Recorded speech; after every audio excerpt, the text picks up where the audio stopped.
History is a subject that, believe it or not, did not always interest me. But it is very important. In recent years, it's interested me more and more. So this video is for all you students or anyone else who wants to know, why does history matter?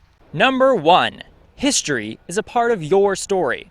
Many of us wonder why we're here and what it's all for. I think if we try and understand what happened to people before us, we can understand what got us to this point in history that we're living in now, and how we can make this time we're in and the future a better place. History is a grand story that you get to be a part of. It came before you and it will march on after you're gone.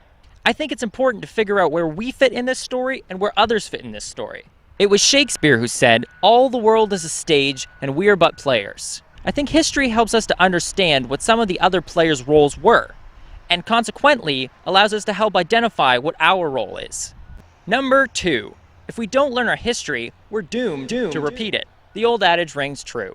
When we look at history, we often see the same issues repeating themselves and people propagating the same problems. And when we look at history, we can learn from other people's mistakes and their solutions. Number 3. Progress isn't always progress. The reason people long for the good old days is because sometimes we've lost some important things.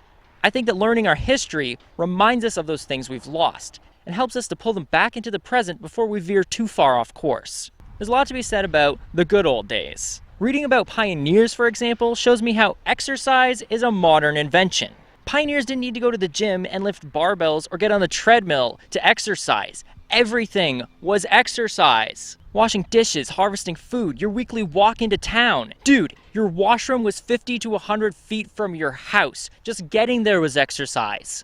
There was a lot to be said about the pioneers' ability to entertain themselves too, to be creative. Man, if they wanted a game, they made a game. If a little girl wanted a doll, she sewed one herself. Today, we get bored if our cell phone battery dies. That's just sad. Number 4. History allows us to touch another dimension. Often we can't tangibly touch this dimension, but our longing to reach out and touch it in a tangible way fuels our drive for learning about it. If you ask any animator friend of mine, and I have a few, they will tell you that the 4th dimension is often considered to be time. This is a dimension that we appear to be passing through, but unable to hang on to. Time is precious. And while none of us can truly experience our favorite moments twice, through history, in some small way, we can experience the joys and the heartbreak that those before us have gone through. And others will be able to do the same for us in the future. And if we record and preserve the history that we're walking through right now, then others in the future will be able to experience a little taste of what you and I have gone through. Number 5. Many brave men and women before us, some still living and some who died so you could live, fought for our freedoms. Some fought through ideas, some fought by establishing laws, and some fought for human rights and freedoms, and some fought by laying down their very own lives. And there's no greater love than this, than he who lays down his life for his friends. My friends, you are those friends. The friends that they never got to see the faces of, or know the names of, that they still fought for their love of you and your children.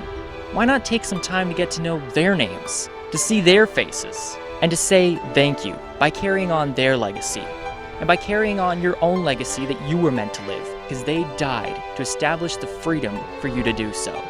For the Standard News, I'm Christopher Green.